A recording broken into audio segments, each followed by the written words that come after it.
Trung vạn sáng ngày RC là bụi tê xeo kinh gian lại ama tê lệ tình khi rùa râu gian xeo lại tràn na đi Zimba có sự clean yêu doang heo hầu kinh bát ni in nak thu tere du này gian kinh mang gian yêu tu xeo kinh gian mang lâu chẳng tê hằng mò hay thiên lao đi Zimba cái rol ra này gian xeo lại là bụi tê muôn khung mây xeo kinh tê khay liam riêng rồi sa tê RC tê in học tê liam mây cái mà lê kín ôm mình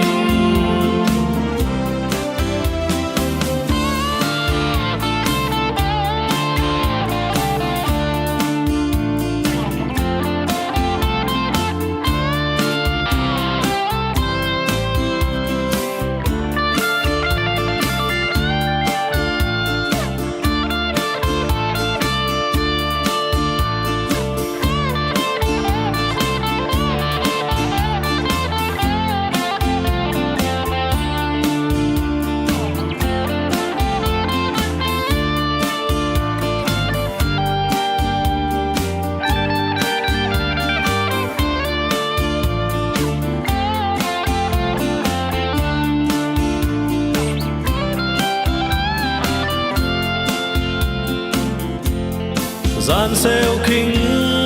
tê liam mây và niu tê qua va rây qua xích ni lum niu ai tlang hiam ngai in dài lá tê sa ai đi Zimba qua xích ni heo hầu cây mà lệ vác vai alpha yêu tê bằng ô tu này lâu hăng mô xeo kinh gian măng lâu chẳng tê man mô hay thiên lâu Zimba cái rol ra này gian xeo lại là bụi tê muôn khung mây xeo kinh tê khay liam riêng rồi là tê RC tê